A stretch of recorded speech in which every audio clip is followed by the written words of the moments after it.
because I was definitely cocky, but I wasn't cocky like show-offy in a way, like look at me. I think I was more insecure. Right. So I was show-offy in a way of like, I did it.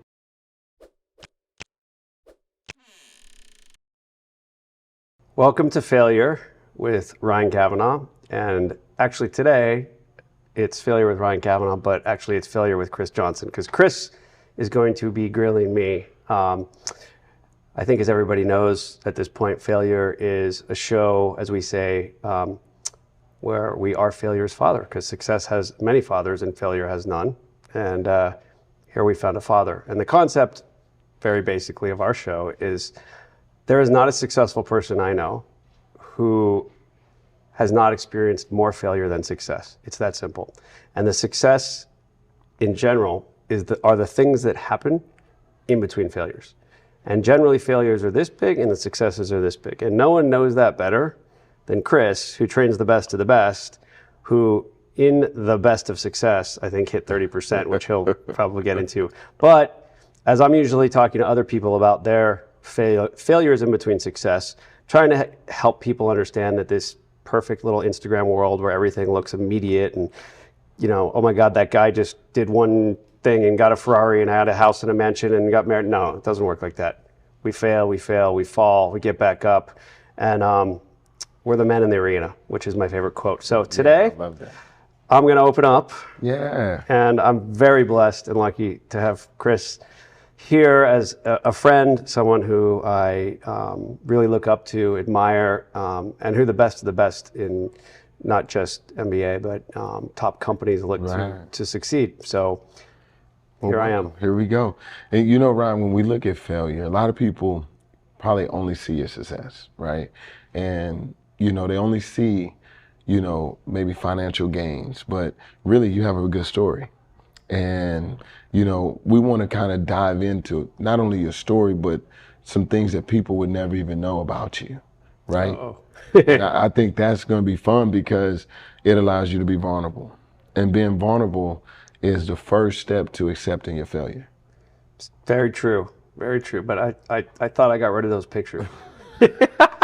Well, social media wasn't around as we grew up. So there's a lot of times social media are able to capture the story for people now and kind of keep track of it. So a lot of data and a lot of things get lost because I know personally for you, you don't celebrate a lot, right? Because you're always getting ready for the next game. That's what I say to athletes. So like a person that don't celebrate a lot and look at what they've done, they always moving forward. And so I want to dive in, and I kind of want to start with like your background with your parents, and like your dad was extremely successful, but a lot of times people, and they don't look at when you have a successful father, where he came from, and then how he expects for you to go through something to go beyond him. So like, kind of tell us a little bit about like your father, your parent, like your parents and where they came from before you got to beautiful LA. So it's actually, it's everything is so poignant, of course, but it really drives to the root of who I am. So my grandparents, my dad's parents, were Holocaust survivors. So they were born in Poland, in Krakow, a little town in Poland. And my grandmother had 6 brothers and sisters, and my grandfather had 7 brothers and sisters. And World War II broke out, and all but one of my grandmother's brothers and sisters were killed, her mother and father, and my grandfather's entire family was wiped out. So they both went into camps at 14, and they were in camps until they were 19. So, you know, they were, I mean, not to be graphic, you know, beaten, raped, tortured, worked. When they came out, my grandmother was 19. She weighed 78 pounds, couldn't walk. But they put them into these camps after they came out. I'm not talking about concentration camps, but they called it, camps was the wrong word, but they were relocation centers because they didn't have family, they didn't have anywhere to go. So Germany put them there for about 2 years, and usually, basically, people got married very fast because they were trying to rebuild families. So my grandmother and grandfather met, had my dad. I think he was about 2, and they came here to the U.S. They had $10 to their name. They didn't have past a 6th grade education and spoke no English. So that's when I think of like where I come from, that's where I come from. And that's why it's interesting in failure, no matter how bad it is. I always think, I didn't go through that. Right. So my family, it's in my genes. Like they went through that. I can get through anything. There's nothing that I can't get through. So it starts there, and it goes to, my dad actually. So I'll tell you this crazy story that I've actually not told many people. It gives me chills, and this is why I know like life is kind of has these interesting meant to be moments. Right. So my dad had polio when he was 6, and back then polio was pretty much it was a death sentence, and he had the intubator in, and he was in the bubble, and he was there for 6 weeks. And my grandmother and grandfather, guess they had been in the hospital for a week at the time. Right. Actually, I got to back up a little bit on this one because it's a crazy story. So when my grandmother was on the death march, I don't know if you know what the death march is, but I've heard of it.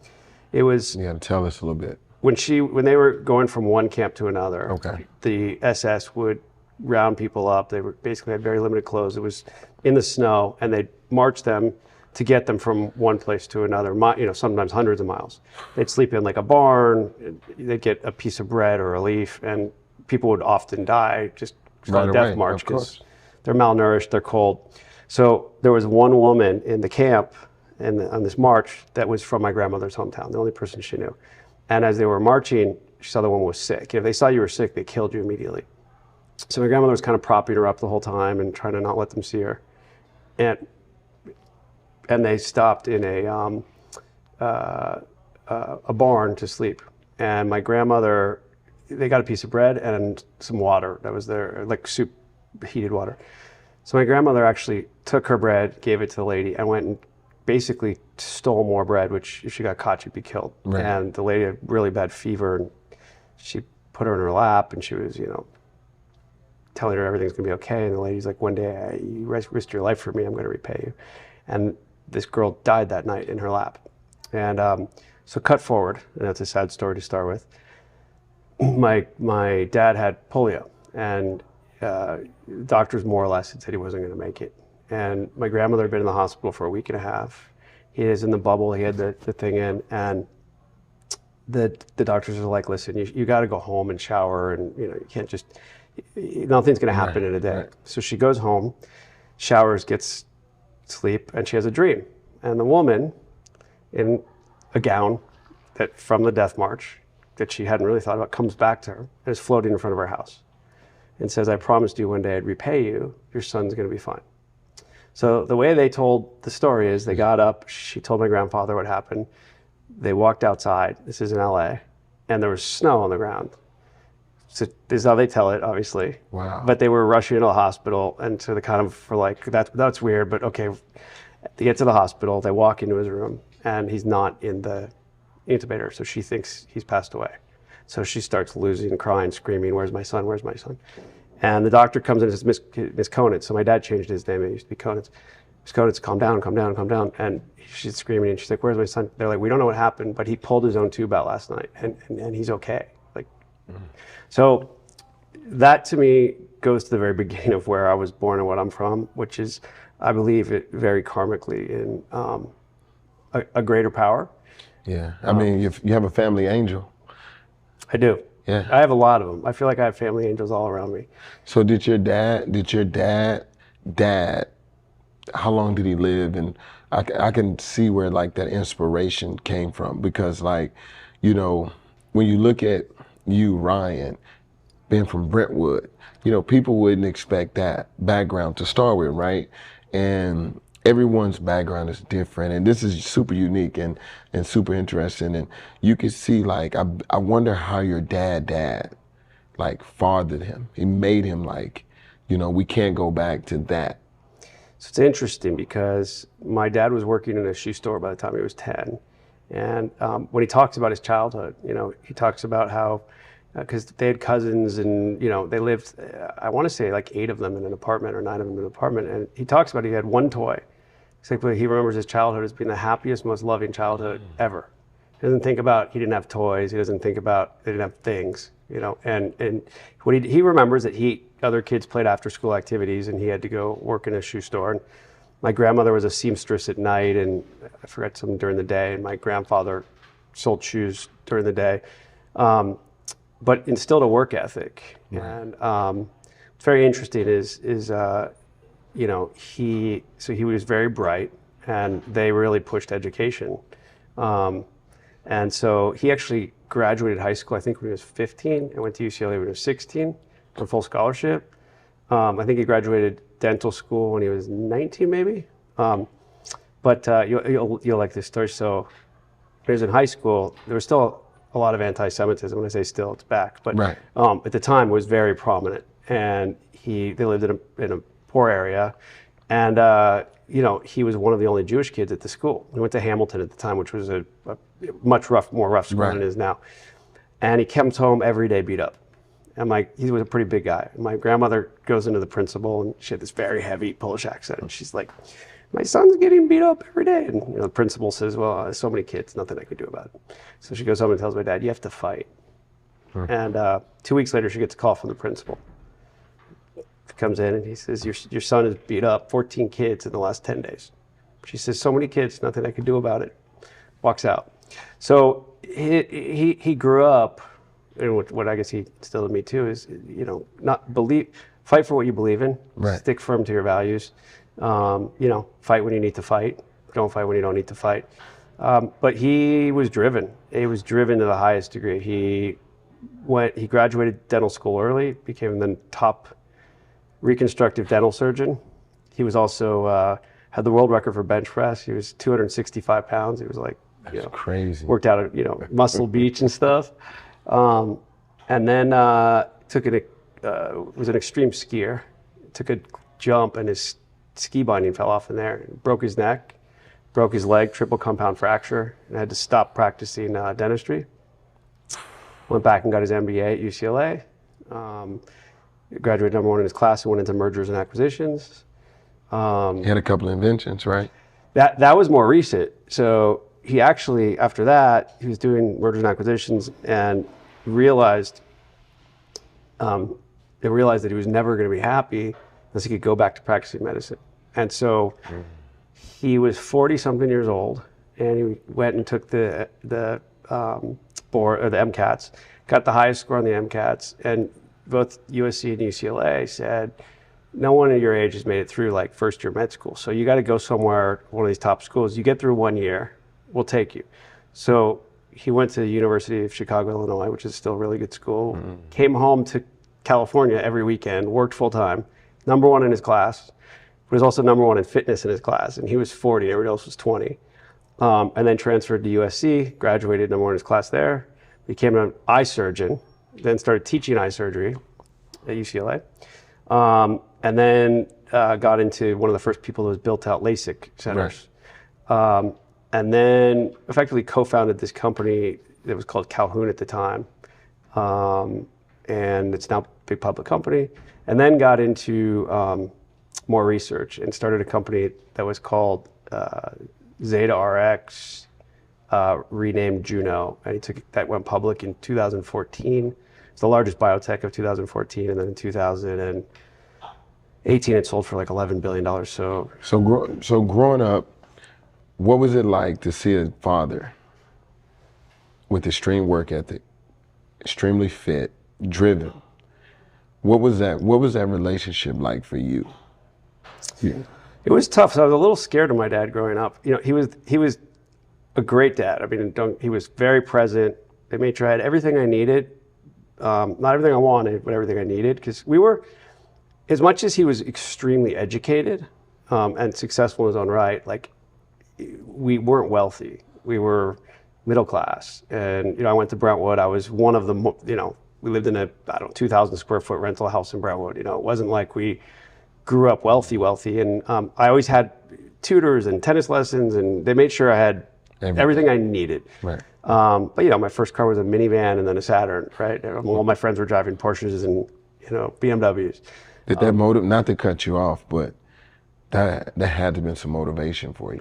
Oh, huge. And we'll come back to that. All around. That had to have been motivation, because if you're seeing people drive Porsches and Mercedes to school and you're driving a minivan, but your dad has got work ethic and he got this commitment to excellence and is driven, and you got a good household, that inside of you, it gotta create this individual that has some fire, some drive. Definitely put fire. And my dad put fire because he's, I mean, my parents are still my best friends today, and they're happier married today at 74 than, I mean, people say like it doesn't exist. They're like a love story. And my mom, you know, she worked full time and raised us. My dad was the disciplinarian in like the tough situations. But what was very interesting is he instilled a work ethic that was like, I could always do what I wanted to do. And if I didn't do something well, or I got a bad grade, or I wasn't the best on the tennis team or track, or didn't succeed at something, it was never like, I never got, oh, well, you tried your hardest, ever. It was always like, I mean, you could have done it if you wanted to, period. Never like, it was like, the only reason you didn't get number one, the only reason you weren't the best is just because you decided not to be. So that's what I grew up with. And that's like, it took me a long time to get through that. Do you think that's your first failure? That right there? Because that's pretty deep. I don't want people to overlook that. That was really deep because your father made it you versus you. So my first failure came from that, I think. I've never quite figured it out. But when I was 14, I got diagnosed with anxiety disease. Okay. And I remember I just all of a sudden woke up one day and it was like, everybody's going to die. My parents are going to die. My family's going to die. I'm going to die. Like, what's the point of life? Like, what am I doing? And I didn't want to do it. I didn't want to go to school. How old were you? 14. 14, okay. And at the time, there was the word anxiety was not a word. So I didn't even know what to call it. I was just like, I had this feeling I used to call it. And I, for like months, just didn't want to do anything. And my parents didn't know what to do with me. What was the plan? I mean, how did you attack it? I mean, they took me to like 10 shrinks, not 10, but one shrink after another to try and find someone to help me. And I still remember like there's this one thing etched in my brain, which I've never shared. And I remember my grandmother, so I'll cut back because I'm going to talk about my mom. My mom grew up really well. So my mom grew up in Beverly Hills. Her dad was a pharmacist, which he owned where the Beverly Glen pharmacy, the Beverly pharmacy that was on the corner of Santa Monica and Beverly Glen. So my grandfather, that was his pharmacy. He owned that property, and he raised my mom, as we kind of say, to be a princess. So they met at UCLA. Actually, the joke is when they met my dad, my grandmother and grandfather took my mom aside. They're like, "Listen, you're going to get over it. It's only chemistry." Like, they did not want her with my dad. Oh, wow. And the funniest is that my dad and her parents turned out to be, they were as close as he was with his parents. But like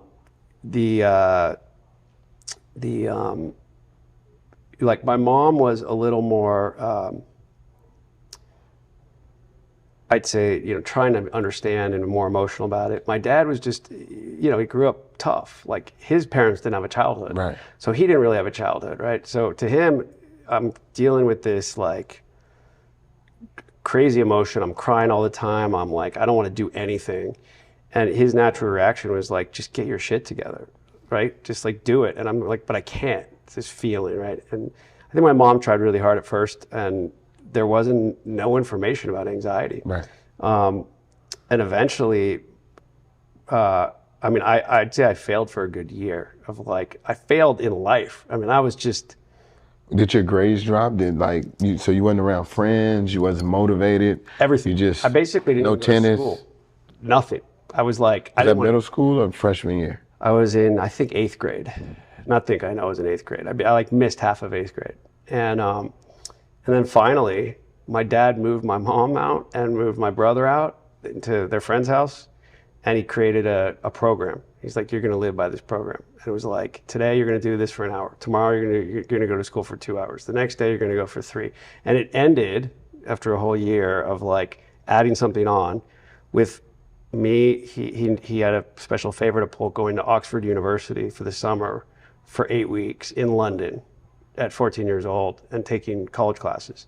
And I got through it. It was tough. And so your dad created a program. He created a system for you, but he took away your parents. You took away your mother, took away your brother. Yeah. Well, it was because he knew that I was going to lose it, and he didn't want me to go to my mom and be like, don't make me do this. He knew he had to be like, you know, Mr. Disciplinarian, and that's what it was. It was every day adding another thing that was hard for me. You know, when in sports and even in life, people never find out who they are until you remove everything. It's true. And you put their back against the wall.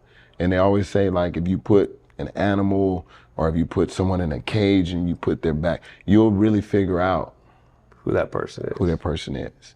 And that's kind of genius. It was, you know, it was interesting because you look today at, you know, what the world knows about anxiety, and it could have gone either direction. Right. It could have broken me, but it, you know, I mean, he, to his credit, because he was a very tough guy, right. Like, and he was big and he was scary. I mean, I remember fights where, like, he'd be yelling at me for, you know, this, like, it was hard. It was frustrating for them, I'm sure, to see me upset, crying, no idea why. I remember one time I took you know, those pull-up bars that have reverse tension? Yeah, absolutely. So I used it to lock my door against a bed. And my dad was also a triple black belt at karate, so he just kicked my door down. Yeah. And, you know, so I remember there were a few instances like that where there was a fear, but also I had this respect because he was so good at everything, right? And so, you know, he wasn't just a scary guy. He never hit me. He never was, like, you know, physical, but he was very present. Did you ever have a fight? You mean, did I ever a fist fight with my dad? No. Oh yeah. That's cool. Oh yeah. I remember the first fight I remember. Actually, no. My dad always reminds me of this fight. So my dad put me in karate, started when I was 6, and he always tells this story. My brother was too. How we were at Paul Revere and high school and at a soccer game, and they look over and there's these older kids, I guess, who were picking on us, and my dad sees it happening, like, across the field, and he comes walking over, and by the time we get over there, my brother and I had these kids in chokeholds, and they're like, "Get these kids tough, they're fucking crazy." But the real first fight I had, I remember my dad got me a red Saturn. I was very proud of my red Saturn, even though other people made fun of me for it. And it was peppy, you know, a little 5-speed. I remember I pull up next to this M3 and I'm revving in Beverly Hills, and I had a bunch of friends in the car because I was one of the earlier guys to drive in my class. And I go ahead of them, and I kind of remember we were pulling into a deli, and they're like, "Oh, the deli's there," and I kind of cut them off, not meaning to. I go park, friends go running inside, and I get out. Oh, and I remember the back of the BMW had UCLA bodybuilding on the back sticker. And these 3 guys walk up to me, and they're like, "Hey, you the guy in the red car?" And the thing is, nobody had seen a Saturn back then, so a lot of people were asking me what it was. And I'm like, "Yeah." Bam! I mean, front, back, left, right. I mean, and I was, the guy from the parking lot came running out. He's like, "You okay?" He's like, "That was so loud, it was reverberating in the parking lot." Wow. And so I remember I went home and I told my dad, I'm like, "Yeah, I got beat up." And he's like, "What happened to karate?" I was like, "I don't know, just kind of," so he made sure I never got beat up again. He was like, we're going to go, you know, we're going to spar and get back at that. So yeah, then I never lost a fight after that. That sounds like a scene out of Back to the Future or something like that. It was bad. I was like, I just remember hitting on the ground, my head's ringing, and I'm like, what hit me, you know? And I'm just like, it was the guys I cut off, obviously. And so at Brentwood, you played tennis. Yeah. What was your success rate there? Like, were you a winner? Were you a loser? Did you I was pretty good. So I was #1 doubles, varsity, and then number 3 singles. So I was pretty good. I wasn't the best, but also I think our #1 guy went Olympic, so it was a pretty good. And Brentwood was a competitive team, and I was pretty good at track and field. And I also was the youngest kid to win speech and debate CIF, which was, I was in 9th grade when I won, which was crazy. That's why you're so good at fighting and arguments and. Probably. Yeah, I learned good early. at debate. Yeah, I had to. In my family, you had to debate everything. So it was. I mean, yeah. So growing up, you know, it's funny because a lot of people here. You went to Brentwood. You know, my dad was a doctor. You must have grown up wealthy. Like, no. I mean, like I said, compared to 99.999% of the world, I grew up amazing, right? But compared to the people around me, like we didn't have. We went on, you know, a vacation every year or whatever, but we didn't go like. Right. There was no, it wasn't super fancy, right?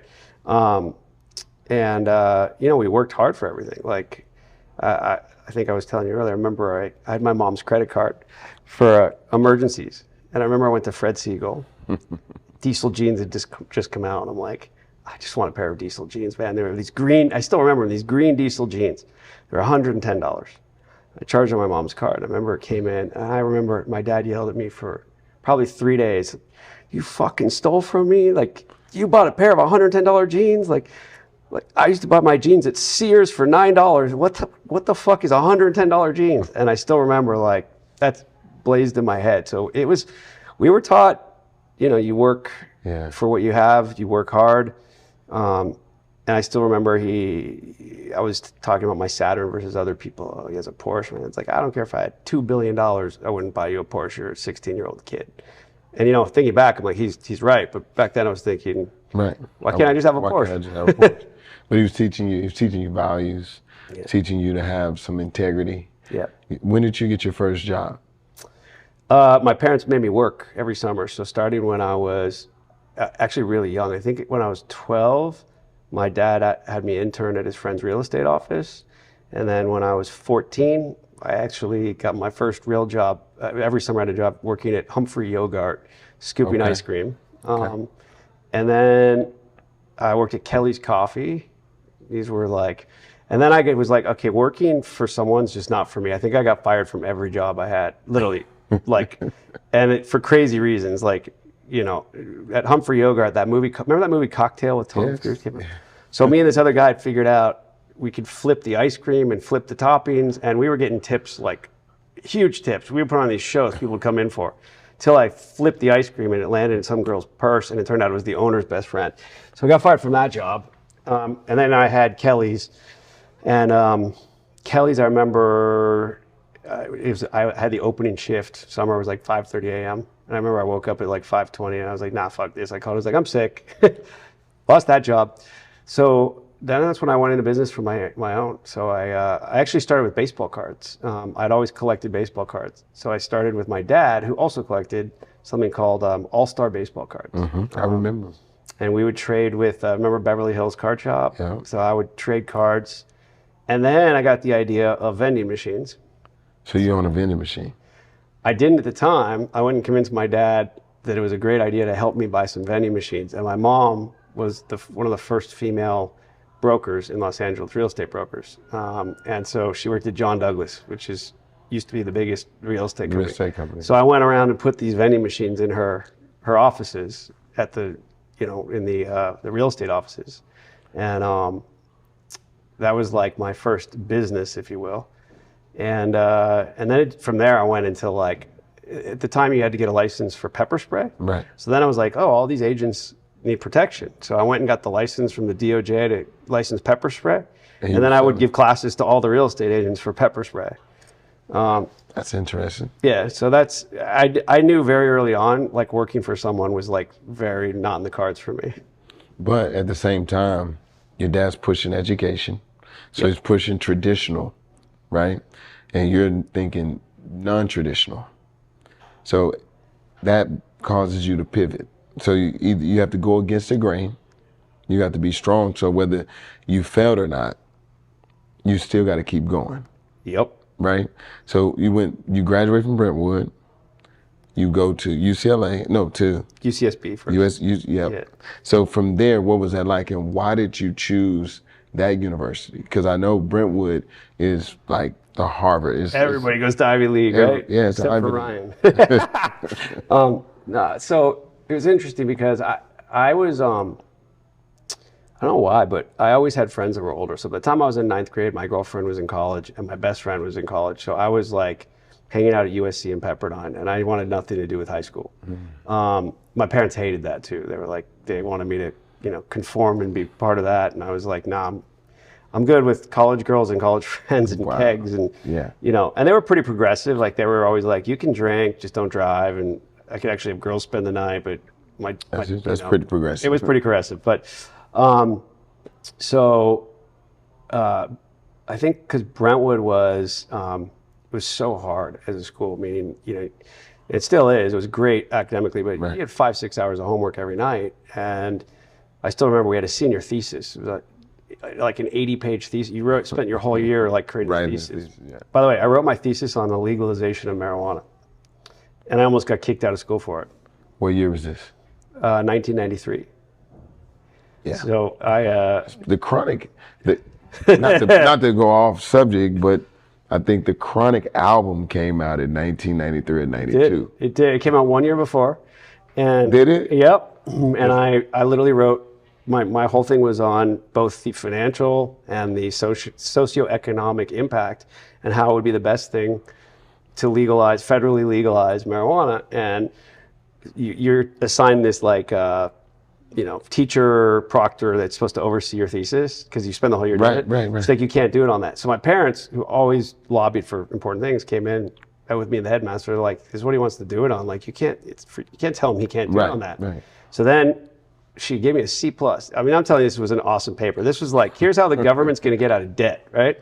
And my dad reads it, and my mom reads it, and they go back and they're like, this is bullshit. You got a C+ because of the topic. So they actually got it regraded. I still think they only gave me like a B, but it was such a small school. It was 80 people in the class. It was so much just tough that I wanted to go to like an easy, fun place. So yeah, I got in not all, but a lot of the Ivy Leagues. My mom and dad took me on the let's go to the back East Coast tour and try to convince me. And I was like, no, I'm good. I got an UCSB. That's where I'm going. And they'd always said I could go where I wanted, but they were pissed. Yeah, because Ivy League, I mean, think about where your dad came from, your mom being from here. The Ivy League, when you get into Harvard, you get into Yale, it carries something. So your dad is thinking not about you being an entrepreneur and being who you are today. He's thinking about structure and helping you create this lifestyle. So he's going to be a little pissed, especially when you get accepted.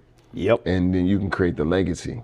Yep. And that's what I look at. Well, he also didn't have the opportunity. Like he had the grades and he had the smarts, but they didn't have the resource. So here we did. And I think for him, now that I look at it, I see why to him it was so important, right? He had provided this opportunity for me he didn't have. But yeah, I went to UCSB. I don't think I ever attended a class the whole time I was there. I just showed up for my midterms and my finals, and because of Brentwood's training, breezed through it. And a lot of people don't know this, but I was a musician. So I had hair down to here, I had 4 earrings. I played guitar. I sang from about 10th grade until a sophomore in college. I used to tell my dad, I don't want to work hard. You work too much. Because my dad was always working. Like, I'm not going to be like you. I'm just an artist. And so junior year, my dad called me and he's like, hey, I got you an internship at Dean Witter, which became Morgan Stanley. And I'm like, I don't want to do business. What are you talking about? And what was ironic is I was doing business, but I didn't realize it. So my dad, I'd been trading stocks since I was 6, because my dad used to make me open the Wall Street Journal, write down what stocks I liked and why, take my piggy bank, I put on my little 3-piece suit, go to Dean Witter, his broker, tell him, here's why I want to buy Disney stock, here's my $20. So I actually had some savings from trading stocks. And so when I was in college, I bought a clothing store called Ivy Vintage, and we would repair Levi's that had rips, and we could perfectly repair them. And for me, it wasn't about the money. That's where all the sorority girls came in. So I was like, this is a dream come true. And then the coffee shop across the street. So my dad's like, what? He calls me and says, I'm like, I told you I don't want to do business. What do you mean? He's like, what do you think you're doing? It's like, I mean, I'm making money so I can take girls on dates at a place that I'm meeting the girls I'm taking on dates. Oh my God. And he's like, so we had this little argument, and I said, look, if I do this internship, you'll never bring up business with me again. He said, yeah, deal, but you got to cut your hair. And I was like, because they didn't want to take me otherwise. So I cut my hair. Remember, first day of work, it was here in LA, it was a summer internship. And on top of, from when I was a kid, making me learn to trade stocks, he made me, nobody was typing. I had to learn how to type by the time I was like 10. I was actually doing my dad's business plans for him, his charts and graphs for his mergers and acquisitions. And so they gave me this stack of paper, and at the time it was pretty simple. It was like inputting all these names into something, which was a big deal at the time. The guy who, unfortunately is deceased now, but Bud Pernall, who was my first boss and only real boss, he was like, I remember the first day of work, he goes, hands me this tape, Swimming with Sharks. Go watch this. This is your life. I don't know if you saw the movie, but it's like it's basically, it's about an assistant to an agent who just, his life is just destroyed by work. And so he hands me the stack of paper. He's like, I need this by Friday. So 2 hours later, I walked in. I'm like, it's done. He goes, what's done? It's like the stack. Because nobody really could tell me that at the time. It wasn't a big thing. So I quickly like went up the ranks, and I became they offered me a full-time job. So I transferred to UCLA, and I actually loved it. It was sales, right? And at the time, I'm working in this high net worth division where there was no, it was before like Sarbanes and all this stuff, where I'm watching what's going on, and I knew about trading stocks, and I'm like, wait, so these guys sitting here are getting a call from guys sitting in New York who have too much, whatever it was, intel in their portfolio, or sitting in Dean Witter, you know, which became Morgan Stanley, they said their portfolio. So they then call the dude whose money they managed to say, hey, we think it's a really good idea you buy Intel. So they sell it from here to there, and that's how, and then they get paid to do that. I'm like, this is crazy. So I went to my dad, and I'm like, at the time the word hedge fund wasn't yet created. And I'm like, I went and looked up, and there was this thing called a limited partnership Reg D, and I was like, you can, without getting all these licenses, pool money together and trade. And I went and found a lawyer, and he's like, yeah, it's like 50 grand to write a book. So I went to my dad and said, can I borrow $50,000? I'm going to start this limited partnership. It's exactly what my dad did. He starts laughing at me like, who the fuck's going to give a 21-year-old money? That's crazy. So I actually, I downloaded it. And remember, you got to remember, the internet at the time wasn't like, there wasn't Google or search, but I managed to find a limited partnership book. I rewrote it, called one of my dad's lawyer friends and said, hey, I have this book this guy wrote for me for this limited partnership. Can you take a look at it? And he reads it, he calls me, he goes, half of it's great and half of it's fucking awful. I don't know, it doesn't even make sense. He goes, I can redo it for 10 grand. So I don't even know, I had scrapped together 3 grand here, grand there, and I launched this limited partnership, i.e. hedge fund, 21. Cut to 2 years later, I'd raised $250 million and was managing money. When I say managing money, I'm running a hedge fund for you name it, from Jerry Bruckheimer to Kirk Kerkorian to Terry Semel. It was the who's who of Hollywood, Michael J. Fox, and you know, it was just like kind of took off like wildfire. I mean, what's interesting is how you were creative in the process, and so it goes back to like your ability to pivot, right? Like every time you pose with a problem or situation, you kind of figure out how to get out of it or how to make the most out of it. Like most people will be presented like, okay, you need 50 grand. And then the dream stops. The dream completely stops. Like right away, it's over because they're like, well, nobody's gonna give me 50 grand anyway. You know, you kind of talk yourself out of it. Yep. You kind of talk yourself into it. Like, wait a minute, let me do some research. At the time, I don't know what year it was, but internet moved so slow. 96. There was no internet. It was no dial-up. It was dial. Yeah, it's real bad, right? Yeah. So, and you were able to pull together information. I mean, what I'm curious about is what gave you this skill set of taking a vision and making it live? Because a lot of people can't do that. Like you seen about the jeans, you started the company, boom, boom, you're going. And it seems like, you know, being at a school like Brentwood, growing up in a household, you know, that pivot point where you were 14 and your dad moved everybody out and say, hey, look, you're gonna get your shit together today. Like, did all of that create like this ultimate pivoter and like this person that don't accept no at all? Because at 21, even though you was out in Pepperdine having your beer, hanging out, it's something you didn't quit. Like you still were thinking and you were still moving and you were developing business, putting a vending machine in every realtor place, you know, like where does that come from? Like what drives you? So it's interesting because I feel like the drive changes, right? And I think when you're younger, you don't know what drives you per se, right? So I think back, and I think what ultimately at first drove me, right? In the beginning, I call it the entrepreneurial spirit, and you know, there's a lot of books written on the entrepreneurial spirit, right. And I think you kind of have it or you don't, and I think that's just something I was lucky I was born with. It was just like my brain. looks around at everything and thinks there's something needed there. It's missing. And if it was there, it would work. And I think that maybe was early on a way to fulfill, like I wasn't fulfilled by the normal stuff in school and, you know, just doing math and reading and this. I needed like a puzzle. Like I love Rubik's Cubes, still to this day. Me too. I like sit there and just do them faster and faster and faster, right? So I think my brain kind of thinks like that. But I think, not I think, I know. At that time in life, 21, 22, people are like, think back, like, why did you start a hedge fund? You were Dean Witter, you could have gone and got, you know, my dad wanted me to get an MBA, or they were very much about higher education or get my MD, or, you know, they really wanted to be a lawyer, like, oh, you always should have that to fall back on. And I really remember thinking, my dad's always going to be stronger than me. He had the world record for bench press.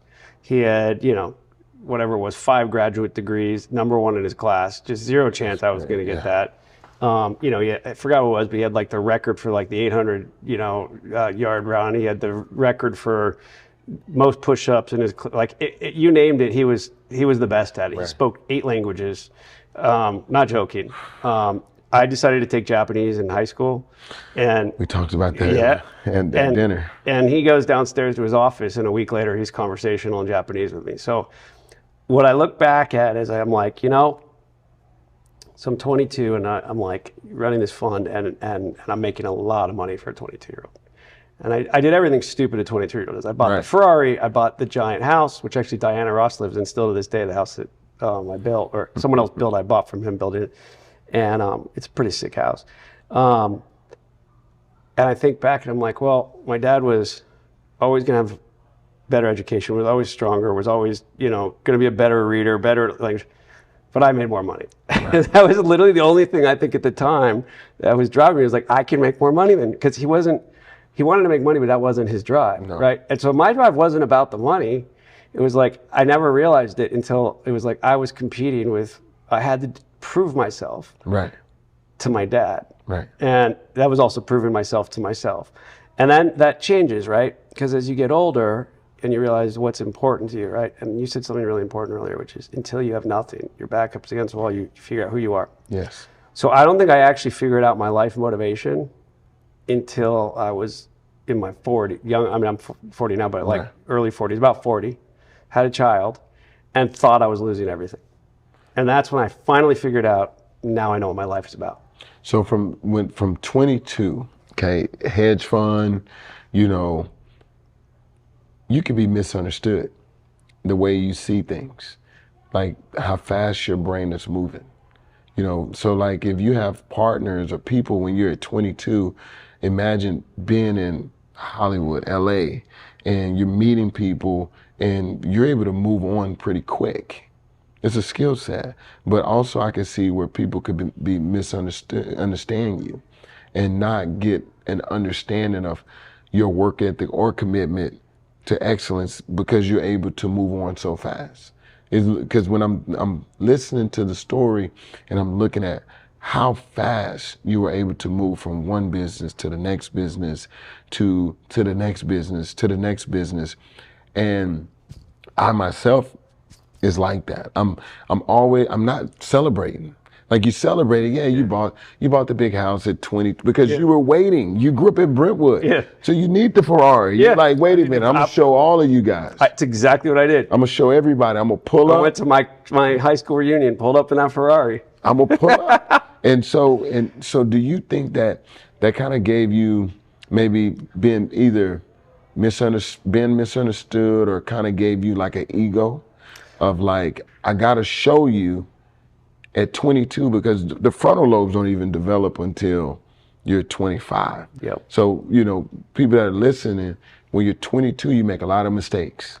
A lot. But you had a lot of success. And a lot of people judge you based on those mistakes. It's very interesting because I was, when I think about why did I buy a Ferrari? Why did I buy the big house? Like, did I want a big house? Did I actually want a Ferrari? Like, and the answer is no. Like, I mean, yes, everybody does in a way, right? But it didn't make me happier. I didn't like walk into the big house and be like, oh, I did it. Right. I never sat back and said, oh, look, I did it. And what I realized is it was all for other people. And I was always, that's why I say I didn't really figure my life out till I was older, because it was always for other people, whether it was for my dad or to prove to the people from high school around me, or to even like just prove I could do it, right? And it was like, when I think it was like, do what? Be successful. Let's be successful. Well, in my mind, it was make money, right? And I think in a lot of people's mind, that's what success is equated with. And so for me, that's what it was equated with. So when you talk about how did I move businesses, it was because to be successful at that time, at 21, 22, or 20, was just about how much money you're making. Right. It wasn't about what I was doing, right? But that was stemmed from being driven from your father. Yep. Because the only thing that you felt like you could do better was make money. That's right. So now people that are watching, our audience, they understand why you were driven. So it's not that you were just driven just for the money. It was an invisible hand pushing you. And the invisible hand was your father. 100%. And I didn't know, I mean, I knew it and I figured it out later. Right. But yeah, it was, and it was interesting because, I mean, it's funny because I was definitely cocky, but I wasn't cocky like show-offy in a way, like, look at me. I think I was more insecure. Right. So I was show-offy in a way of like, I did it. See, I did it, and I'm proving to you I did it.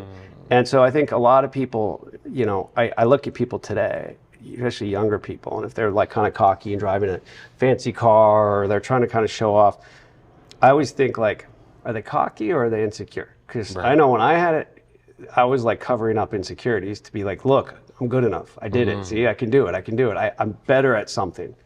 So what would you say to yourself right now at 21? What advice or what type of conversation would you have with yourself? Because our podcast is about failure, right? You had failure, but you had a lot of success. But in that, there's some things that was missing. What would you say to yourself today? Well, it's interesting because I wouldn't have listened to myself. I probably would have said the same shit my parents said to me at that time, which I didn't listen to, and led to the biggest failure that I then had at that point, which, you know, was only the biggest failure to that point. But I remember my dad, and not my mom as much, my dad saying like, hey, you're managing money and you're 22, you shouldn't be driving a Ferrari. Like, that's not a good look, right? You know, and like, you know, you slow down on everything. You're moving too fast, and, you know, enjoy. In fact, they used to say that you're 21, go enjoy your 20s. Like, you don't have to be working 24 hours a day. What are you doing? And I probably would tell myself the same thing, and I wouldn't have listened, because I thought I knew better, and I was making all kinds of money, and we were crushing it, and my portfolio. I mean, I was doing options before people were doing options, and when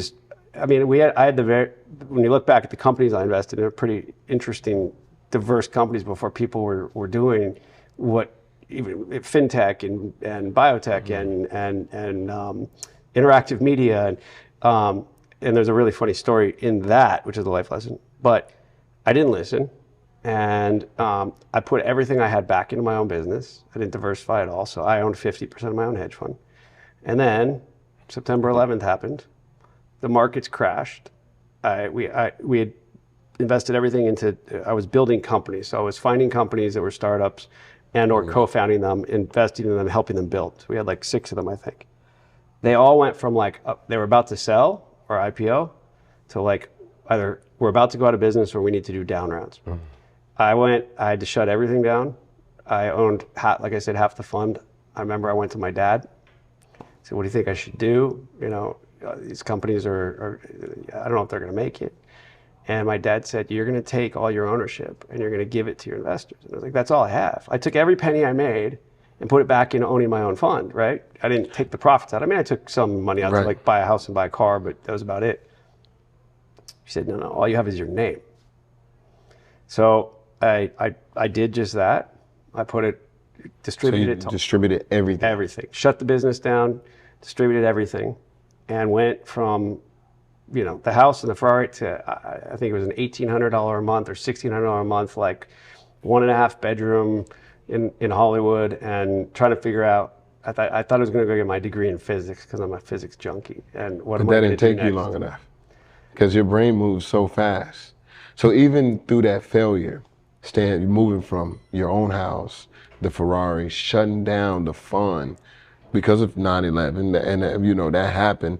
That was a critical point in history, and it affected you A lot. dramatically, A right? lot. And your father, which I would say the same thing, is the only thing that you have is your name. Yep. So at that moment, did you cry? Did you turn to, like, did you drink? Was you smoking? Like something, did you lean on anything, or did you really just take that step back and go back to that point when you were 14?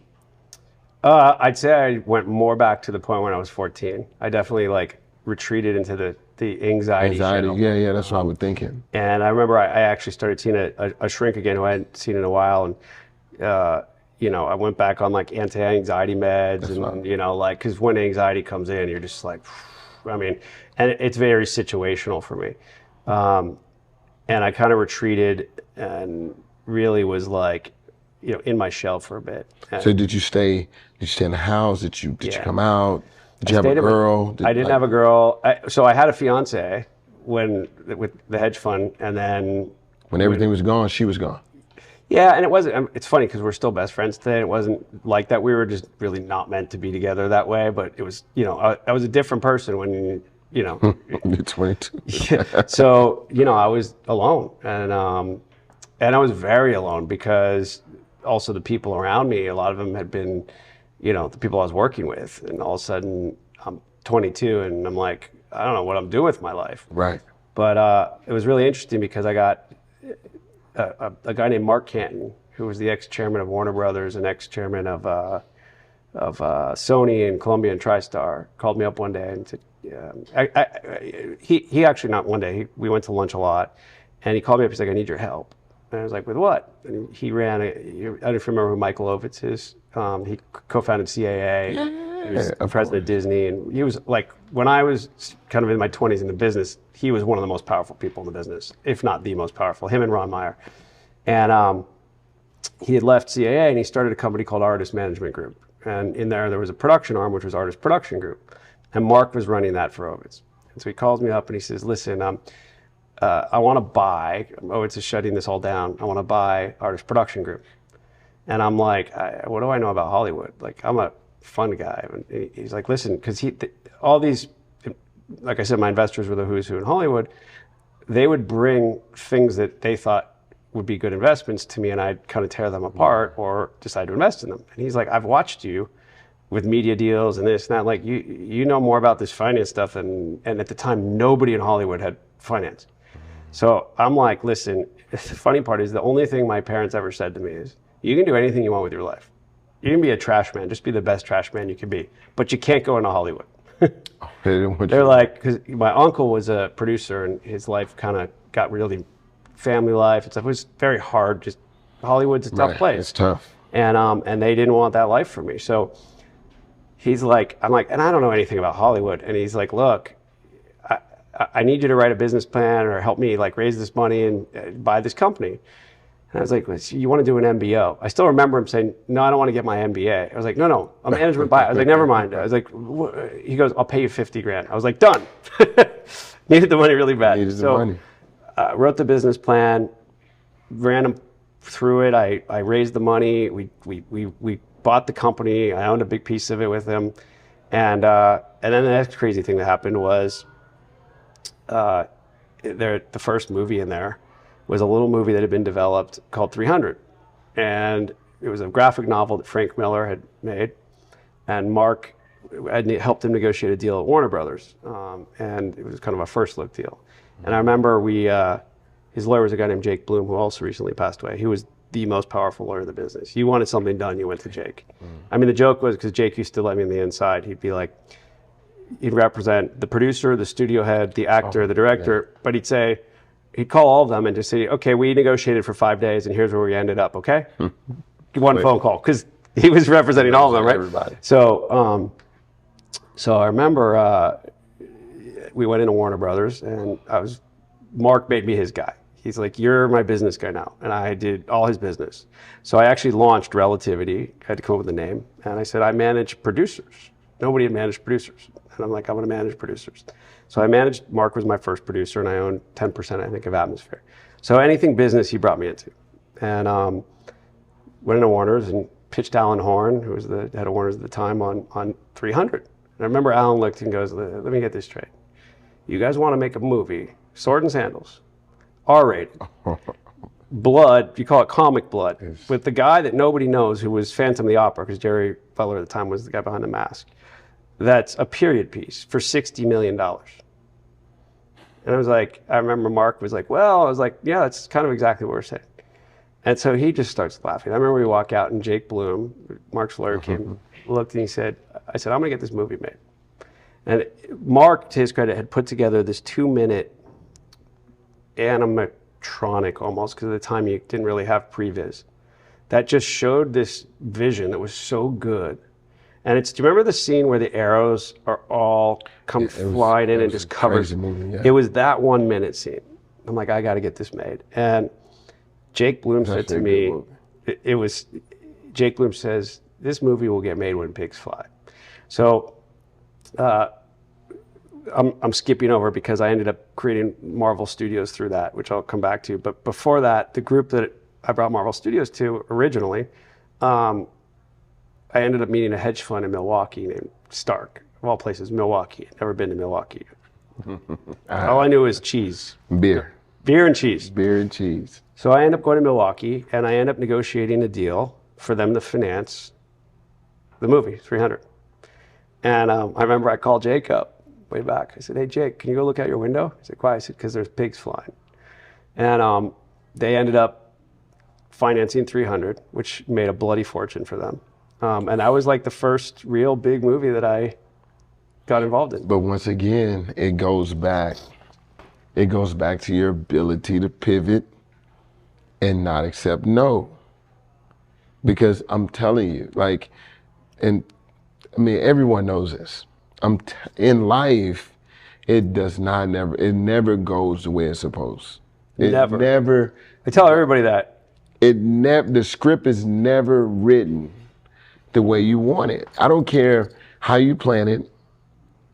You have to have some type of resilient type of mental toughness. Like you got to have some type of this mental fitness.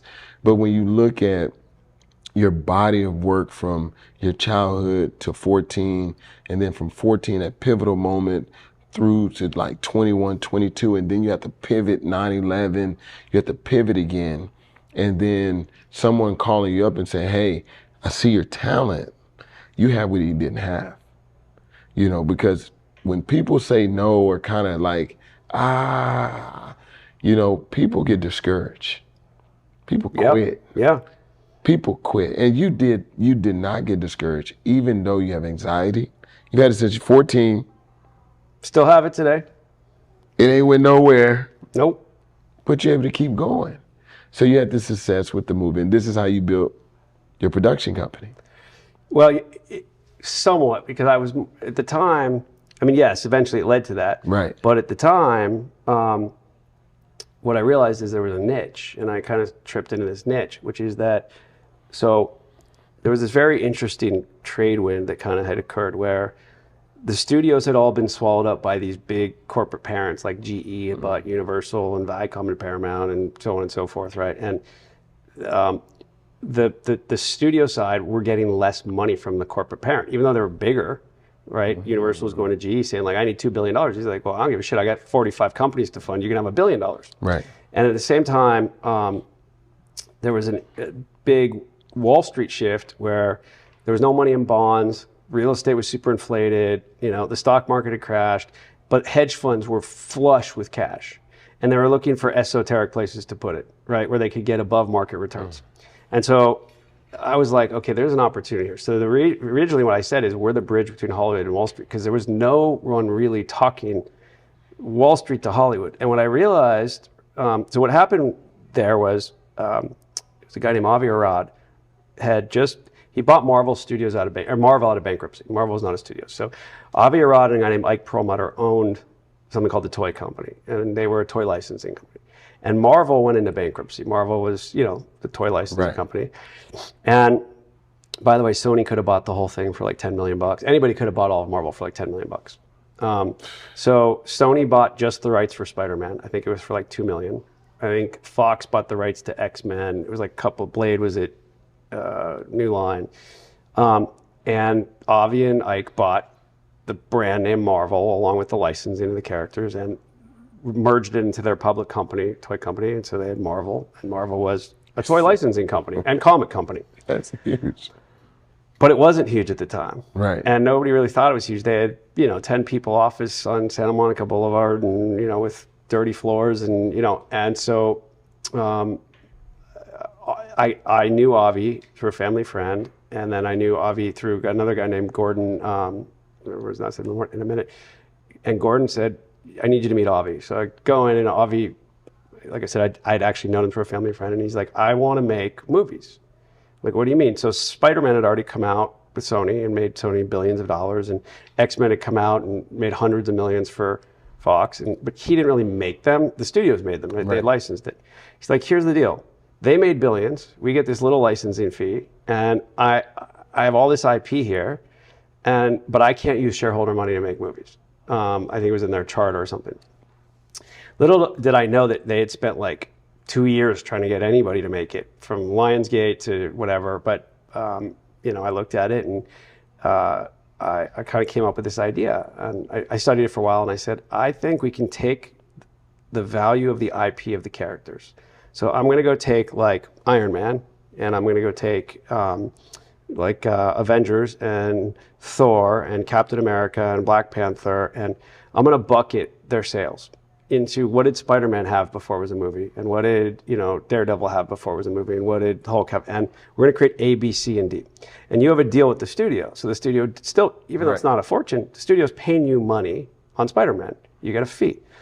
I'm going to value that IP based on what it sells on that fee, and then I'm going to take it to a bank, and I'm going to get them to lend you money on the value of that IP to make the movie.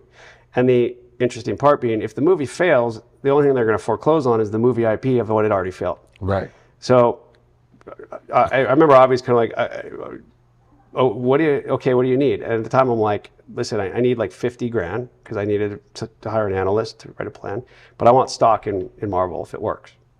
So all I want is stock. And, I didn't really have a lot of expenses. I was single 20-something-year-old kid. Right.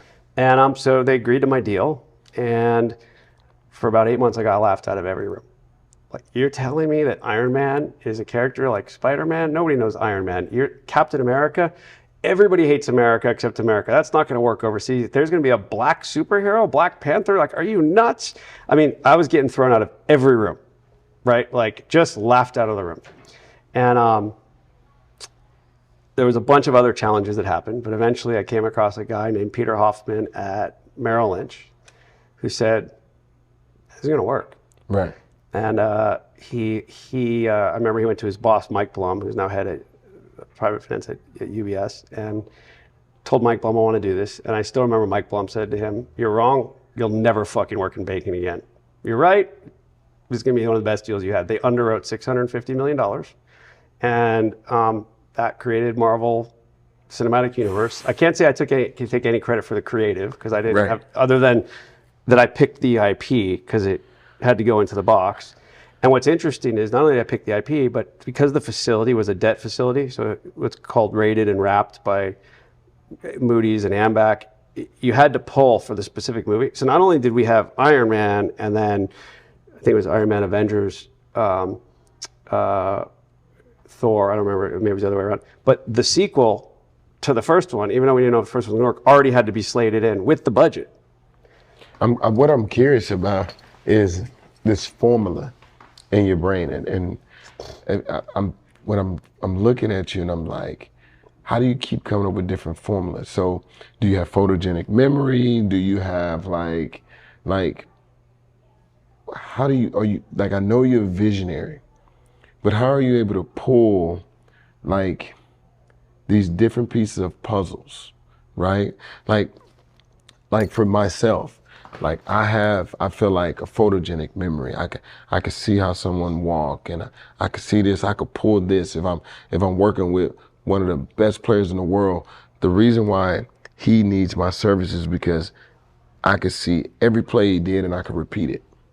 Do you have that type of computer system? Because it's unique. I'm listening to you and how you're able to structure these unique deals that were going to fail. Like even coming in and writing the business plan for the first studio, it wasn't your first business plan that you wrote. You wrote your first one at 10 years old.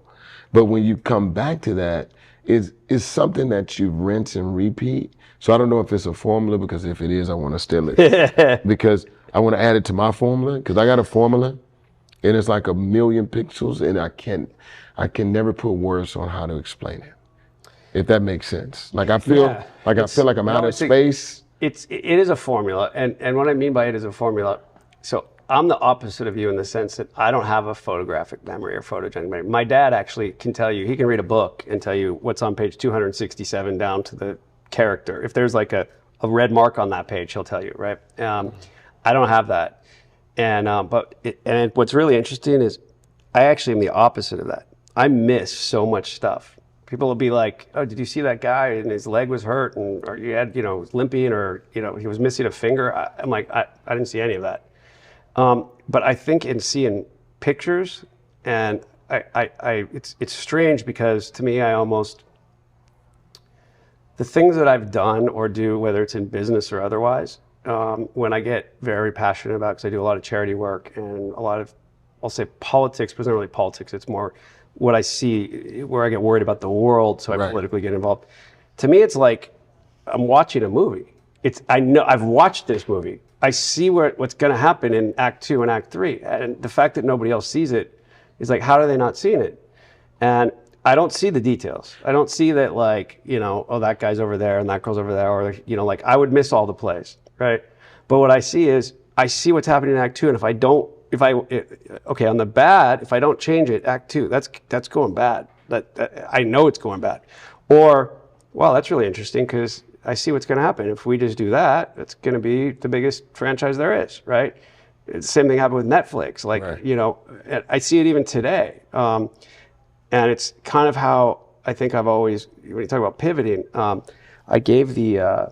used to give a lot of keynote speeches, and I gave the CES keynote speech in 2014, and I gave a Milken conference, and I would debate with the powers that be. At the time, it was like Les Moonves was running CBS and the head of DirecTV, and I mean, the most powerful guy. And Mike would stick me, he was one of my mentors, like on a panel with them, and here's this 30-year-old kid who's got this new studio.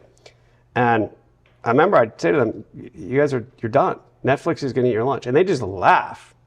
And I'm like, what don't you get? Like, you guys are sending content to a house that people have to watch at a specific time. They're giving the consumer a button and saying, you can watch what you want to watch, how you want to watch it, and when you want to watch it. Like, why is this not registering for everyone? Right. And it wasn't. And I remember even when I gave this speech at CES, it was 2013, and I literally had this team that would make these great presentations for me. And I remember I'm like, this is what your TV is going to look like. And I kind of made it look like an iPad. I'm like, but it was channels or movies. And I'm like, and you're going to pick what you want to watch, and you're going to pick how you want to watch it, and you're going to pick how you want to pay for it. And it's going to be advertising or subscription or... And that's what it is now. But to me, it was like, I wasn't saying anything that I wasn't being revolutionary. I was like, how does the world not see this?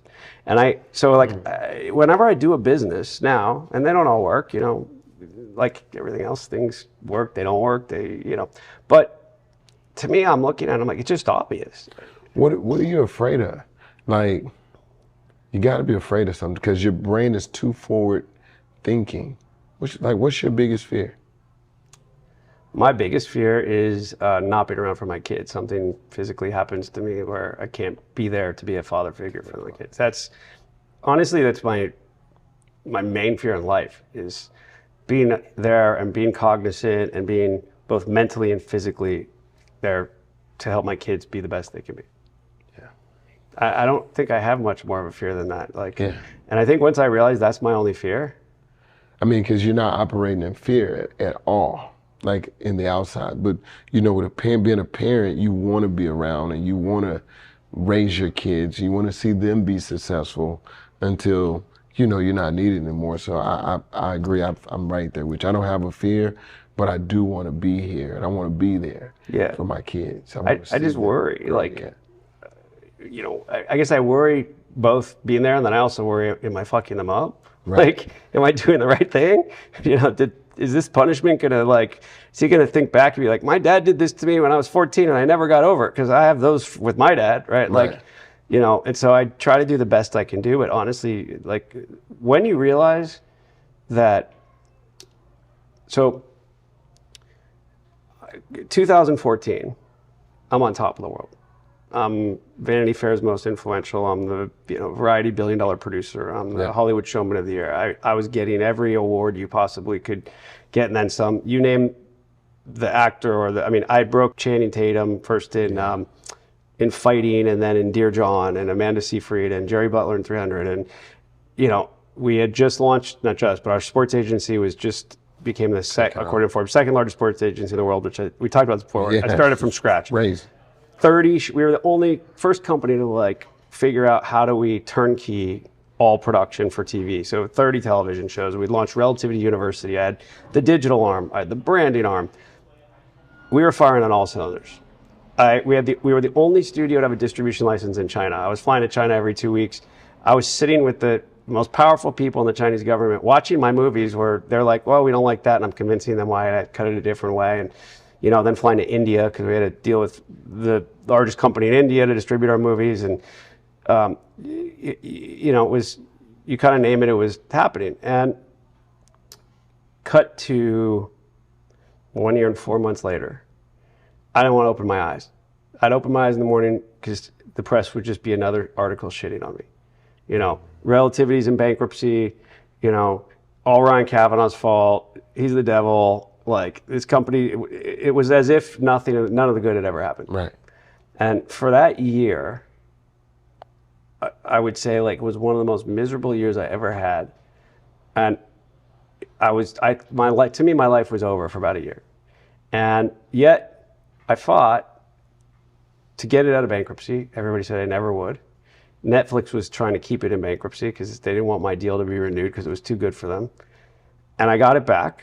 Got it out of bankruptcy against all odds.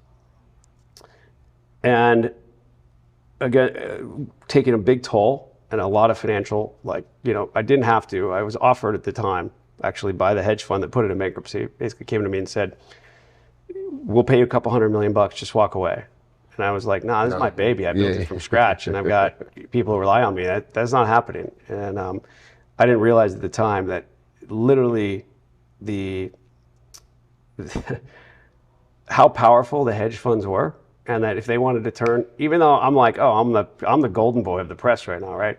If they want to turn the press spigot against you, $500,000 a month, boom, they can turn it against you. They want to turn the tide against you.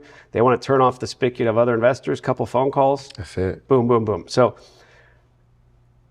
I went down to this low, and I remember I actually had this hip surgery. My hip had collapsed. They thought I had what Bo Jackson had with necrosis. So I had to go to this emergency surgery, and it was the worst recovery. And I'm going through the bankruptcy. And while that's happening, my wife at the time, who was pregnant with my baby, was in the hospital for 6 months on bed rest because she went into premature labor. And it was like all this stuff, right?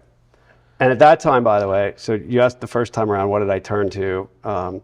It's interesting, when I was in my 20s, I didn't really drink much. I didn't do drugs. I think I just went into work. But that time, I drank way too much. Now, because I'm about 40 at the time. Right.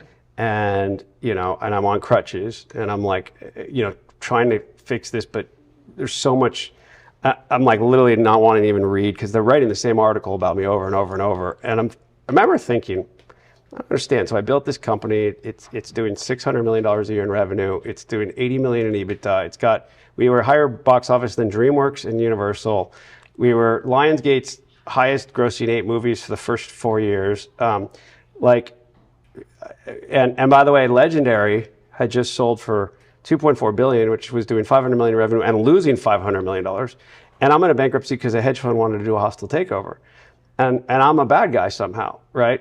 And I didn't realize that the press could be paid for and spun. And yeah.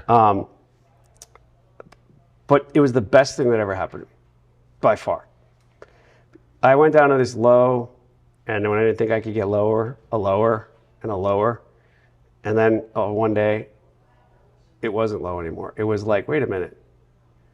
Why did I care what the Hollywood Reporter wrote about me? No offense to the Hollywood Reporter. Right.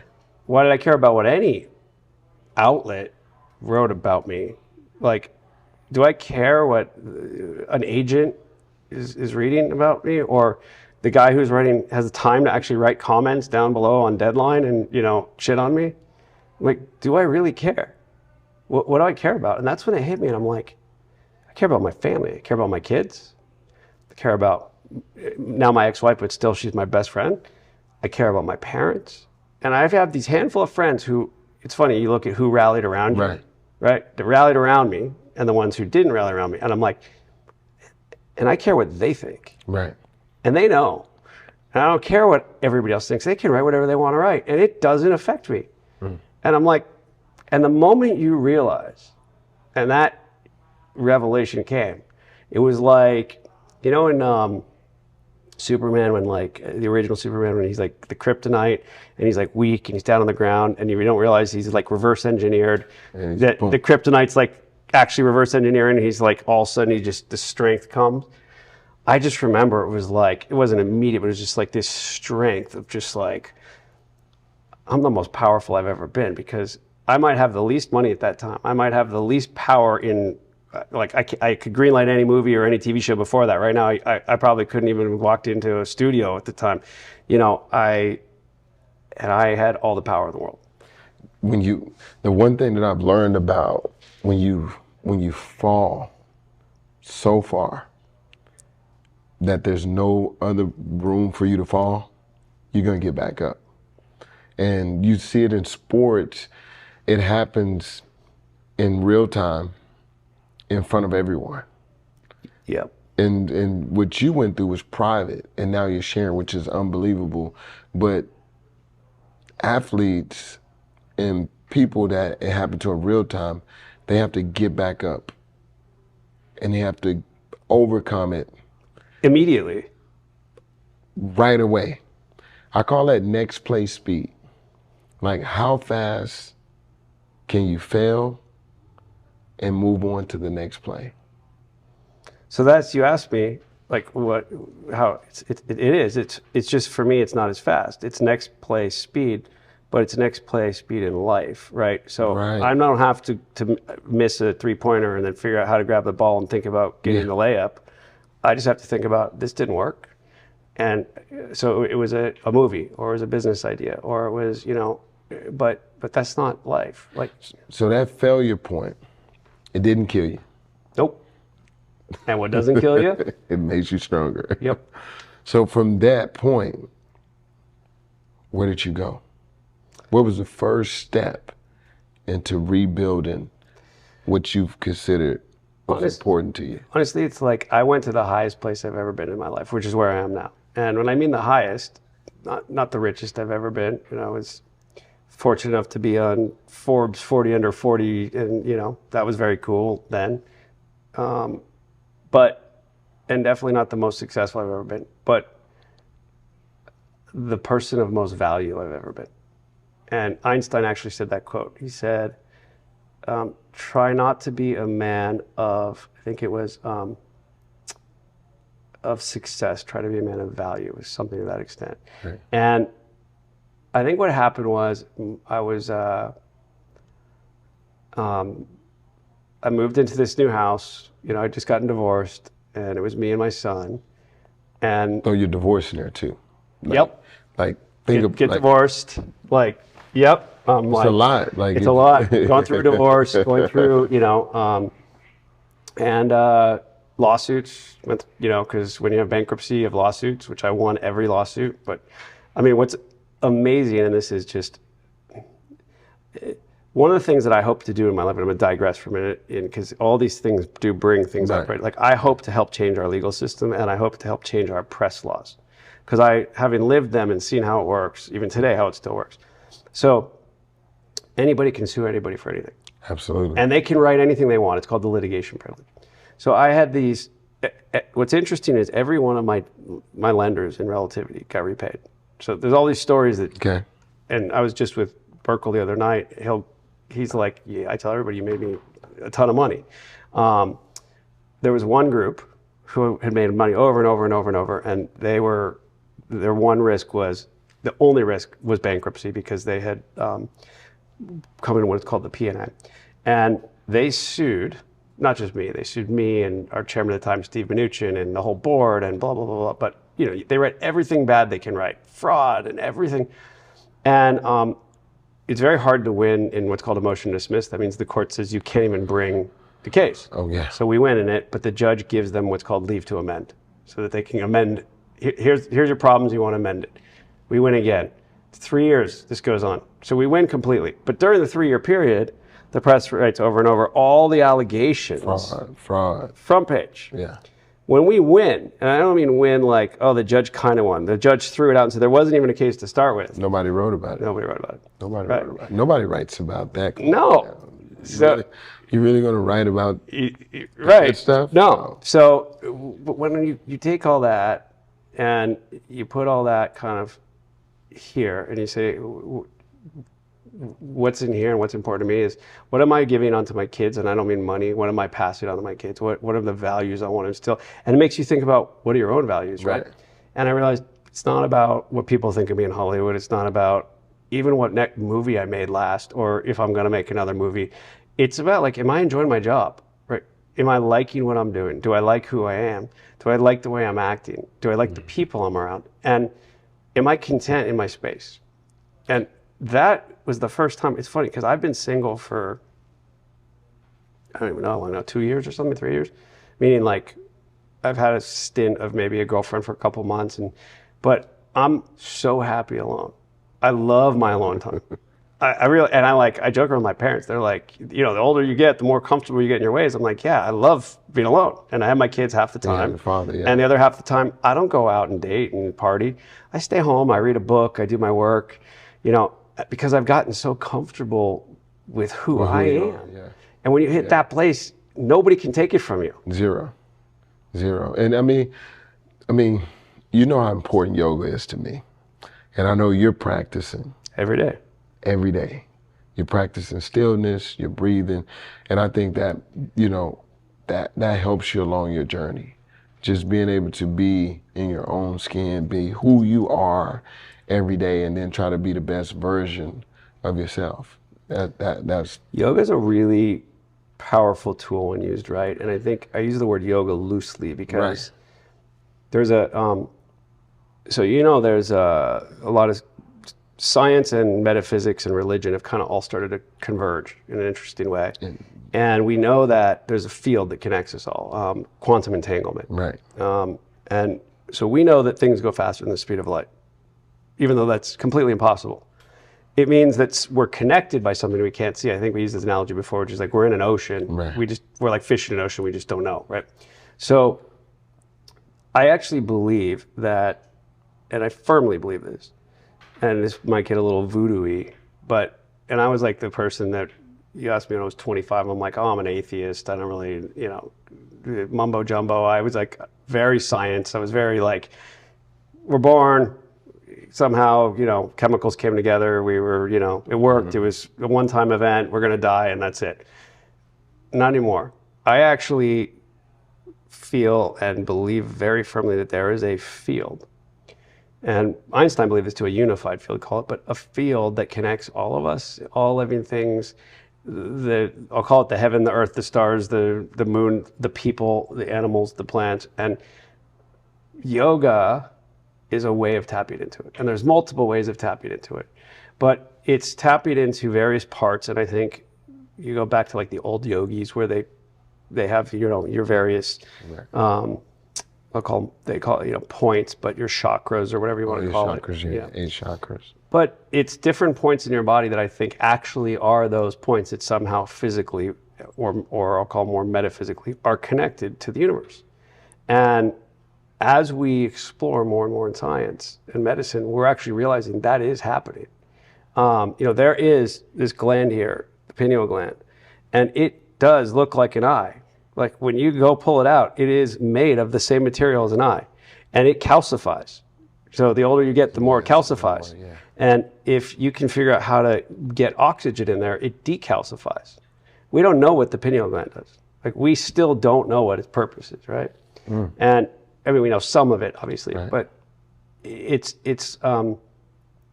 we know so little about the way that energy moves through us and how it connects to everything else. Like, do you know, we don't know what 98% of the universe is made up of? We can't see it. 98%. We only see 2% of what's around us, right? Yeah, it makes it interesting. So I believe that yoga, that meditation, that even, you don't have to call it that even, but looking inside and finding it's that inner voice, that inner strength that sometimes comes from nowhere. Right. And it comes from everywhere. Right. You know? Yeah, I mean, I can see that it may help you also with your anxiety. Yep. It helps you kind of slow down, be present in the moment. Two things, be present and let go. Yeah. Because let go Let go. is very hard. You got a tattoo. I got a tattoo on my back that says let go. Tattoo. See, I told you, see, that's where my photogenic. Yeah. I was like, you remember like everything. That's crazy. Is that crazy? You remember everything, yeah. Yeah, you got your let go tattoo.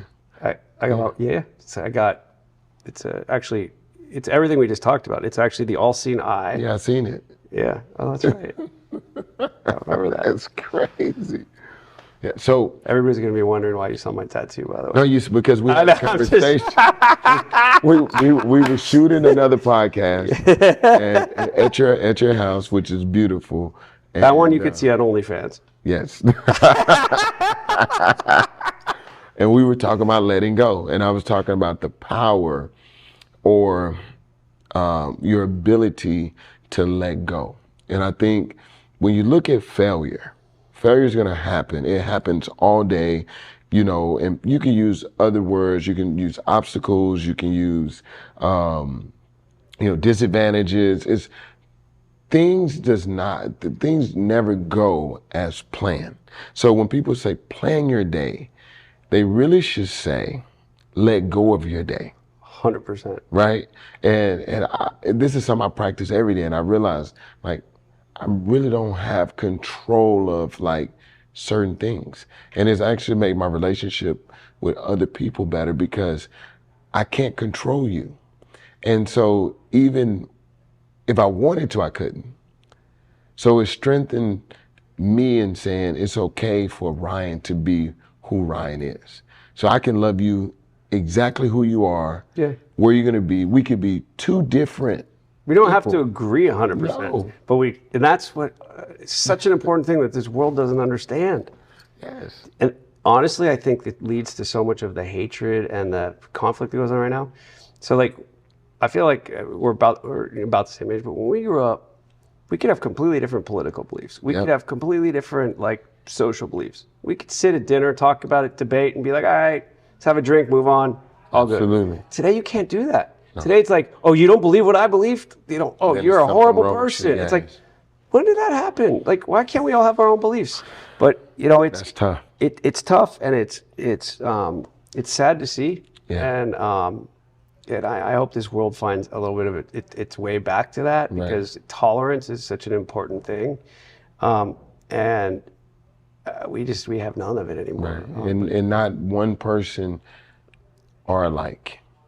Like nobody's alike. Nope. So no one's gonna think alike.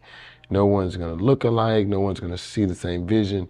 And, you know, like, and that's okay. Like that's the biggest thing. And going back, I want to go back to where, because I always like to see people overcome something, clear their name, so people know, like, you pay back everybody. So when I say I paid back everybody, so in relativity, like I said, this one group, which is a hedge fund, by the way, who had already made money 5 times over, right? They were a lender on the P&A on movies, and their one risk was bankruptcy risk. They lost money. And that's the group that sued and lost, because they went in knowing what the risk was. They were a, $80 billion hedge fund that had already made hundreds of millions, right? This group, Elliott, who was my original hedge fund, I think they made like, I don't know, 500% on their money. I think they made $1 billion on it. Not only did I pay back people, here's a crazy story. This is what people don't know, because it's like, it's so much easier to sell, you know, these nice, crazy, you know, I don't know, call it negative filled stories. But right. So the whole relativity issue is it was a hostile takeover. It was a hedge fund named Anchorage that was partnered up with two of my best friends that wanted to take the company over. And when I say my best friends, these are guys who I brought in, made them very wealthy. They had nothing when I met them. They were ex-Goldman Sachs distressed bankers, put them on my board. They were in charge of all debt. So I was not really a debt guy. So they did this debt raise for me. And what's interesting when you look at this, I couldn't greenlight a movie or make a decision or approve a budget without their approval, but I trusted them, and because they had the debt facility. So over about a 3.5 year period, they were slowly taking more and more control. And what I didn't realize is that they had gone in and bought up. So debt trades privately, right, in these hedge fund worlds. And this hedge fund, this guy who was I consider to be my dearest friend. In fact, for his wedding, I flew Snoop Dogg to Croatia to play at his wedding on my plane, and that was my gift to him. So what I didn't realize is that they had gotten Anchorage to come in and buy $25 million of this debt, like just right before expiration, which nobody does. Like Anchorage buys billion-dollar positions, and I'll see, why would they be buying $25 million of debt like right before expiration? So they had been coming to LA. They opened up different offices. This is after they were living in my house, driving my cars, signed the ketubah at my wedding while they were doing this. And they were meeting with my CFO. They were meeting with other people in the company, and they were planning a hostile takeover. They had a plan for the company that they wanted to run a studio, basically. And so every time what was happening is I'd get the investor that was gonna, because you know, debt, you refinance debt. Right. When you get a couple $100 million of debt, people don't just borrow, like Netflix didn't go borrow $8 billion then just pay it back. They went and borrowed $20 billion and then paid the 8 and then now have 12. And debt grows in growing businesses. I didn't know that you said debt is traded privately. So I didn't know that. So big debt like that gets traded between hedge funds. Right. So you can go on the street, we had whatever, $350 million of debt. And if you wanted to buy at the time relativity's debt, it gets marked. So it can be like, oh, it's at 98 cents on the dollar today. It's at 102 cents on the dollar today, just like any other debt. So what was very interesting is I got wind of it, and every time I'd go into a meeting and someone would be like, oh yeah, we're in, because these people would disappear. And a guy who was on the board at the time called me and he said, you got a problem. Because he had an investor who was taking the whole thing. He goes, he can't do it anymore. Your guys, these two great friends of yours, are actually behind your scenes going with a different business plan, getting people to sign an NDA and a non-circumvent. And he didn't realize the other division of his company had signed it, so he can't fund this. So I found out about this plan in this very weird way. And yet, on a Thursday, against all odds, because they're basically gonna pull this hostile, I get a group named Catalyst I fly to Canada, meet with a guy named Gabriel De Alba, who's a great guy, runs a very successful hedge fund named Catalyst. He takes 5 days to do due diligence, and he writes a check for $300 million, 350, I think it was, something like that. We pay off all our debt. I go announce to the company, all this press is bullshit. First of all, I don't know how the press is getting it. And later I find out from this PI that they're getting paid. But absolutely. I announce, we're saved. All of it's fixed, our debt's paid off, we're go, everything's good. I get a call from the lawyers. The same group just bought the debt back and rejected the payment. There's some provision in the agreement that if it was in default, which these guys had hidden in there, or it was in technical default, called a forbearance, they could basically undefault it. And so this guy who spent 5 days doing it, wrote a $350 million check. They had to pay him a penalty, by the way. So they had to pay like an extra $30 or $40 million to get it back. And these are people who had never been in the business before. Like, they brought this other fund in. And I flew with him, with Gabriel, to New York. We sat with the hedge fund. And he's like, I don't understand what you guys are doing. We're paying you your money. Like, this is a great company. What are you doing? And they were basically just like, yeah, piss off is what we want. And it's funny because that same group ended up doing that to MGM, putting MGM in bankruptcy, and that CEO, Kavanaugh, took over MGM and got his studio. But my big thing was, when I look back, I'm like, why did I fight so hard? Because I associated myself with relativity. Right. To me, that was relativity. It was me. There was no difference. Without relativity, I didn't exist. I didn't know Ryan Kavanaugh without the movies. Right. I didn't know Ryan Kavanaugh without, the actors around me and the Nobu dinners and, I'm hopping on a plane tonight to China, right? I couldn't live without that. So to me, it was like there was no world of not doing it. I had to go fight it. So I spent 2 years to get this company back. When I think back, I go, why did I do that? I could have just said, have it. I'll go start another company. Absolutely. Which is what all these people around told me. That's what I was going to ask you. Why you just didn't start another company? Everybody said the same thing. Just go start it. Nothing's stopping you. Take the money. They were offering me a lot of money. And just build the same company. And I didn't, because I, at the time, was my own. I was my own failure, because my failure was that I couldn't distinguish between me and this company I had built. Like, I was relativity. Relativity was me. And in my mind, if relativity didn't exist, I didn't exist. Right. And it's when I figured out, no, that was all surface, right? Who am I really? That I was able to actually come back with a vengeance. And when I say come back with a vengeance, it's not about how much, no longer about how much money I make. It's about doing the things I love to do, waking up every day and enjoying my job, right? And I have such a diverse portfolio of things I do now. Right. And I'm just blessed. I have like so many great things in my life. When you grow, you have to grow publicly. You have to grow in front of other people also, which is very tough. So a lot of people on the outside, which goes back to being in the arena, Murrow with dirt and blood on your face and grinding. And, it's the people on the outside that are the critics, right? Yep. This is really like who you are, and you're not even close to 50 yet. And you're right there. So you know how much life now that you get to live.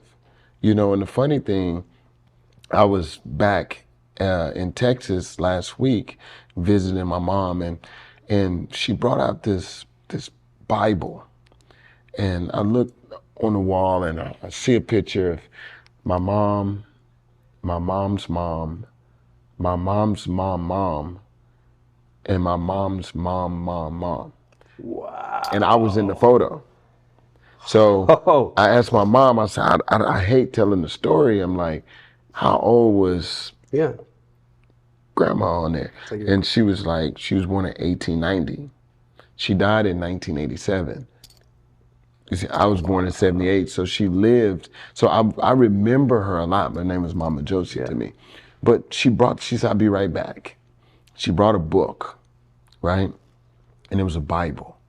And I was like, Mom, I don't need the Bible. She was like, no, when Mama Josie was around at this time of slavery and everything, nobody would ever throw away a Bible. They'll throw away a book, but they'll never throw away a Bible. You could set a Bible in the middle of a room, nobody would touch it. But when you open the Bible, it wasn't a Bible. It was history. So my grandma had been transcribing everything. Whole life in that. Yeah, like her divorces and, she was married 3 times. I'm talking about from my great Mama Josie all the way through. And they pass it down from woman to woman, but it looks like a Bible. That's incredible. But my point being to you is, and for our audience that's listening, is my kids will never know who Mama Josie is. They'll never know who Dear is, which is the daughter of Mama Josie. They would never know my Mimi, which is my mother's mom. They only know my mom. Life is so short. So short. That nobody will never remember. Yep. So whether you had good press or bad press, they won't remember. It's about who you are today. So I'm so happy to be here with you and for you to be able to share this today on a podcast called Failure, because people get a chance to see your bounce back, your pivots, where you came from, what you went through versus the superficial person of the Ferrari and the big house, because now that really don't even matter. No, and you know what? The point, and I think you and I hopefully, I know we're going to be doing this together, but what I know you and I share that we want to bring to the world, and one of the reasons I came out with this whole thing of like my story, isn't because I think people want to be like, oh, it's Ryan Kavanaugh's story per se, but because, like you said, I've bounced back, I succeed. But what's so important is so many people give up, as you said. They hit a wall and they're just like, that's it. And because they see people who succeed and think it's just so easy, like, oh, that guy, look, he just signed a $100 million agreement with the NBA. Oh, look, his life must be great. Oh, he just got a 6-album, contract. Oh, he made 5 movies and he's a movie star. No, they don't see how many times those people had to fail over and over and over. And, it's so funny because and now that I've lived through, I feel like I've lived through a couple of lifetimes. I look at people around me who were like, done, never coming back, and now they're on top of the world. And I look at people who are on top of the world that down here, and I know they'll come back, and there's others who I know won't. And I just hope today's world is so fast with everything on Instagram looking so pretty and great and amazing that we can help people realize like it's why depression is at an all-time high. It's why teen suicide's at an all-time high. It's like people feel so awful about themselves because they're looking at, it's a curated picture of perfection, right? I didn't have that. I had to deal with something bad and press writing some shit on me, but like now everybody's compared to this perfect picture that is literally a fake picture, but they think it's real. And like, I can't imagine being 21 or 22 and going through what I'm going through, and then looking at that and going, I've failed, and look at this person right here.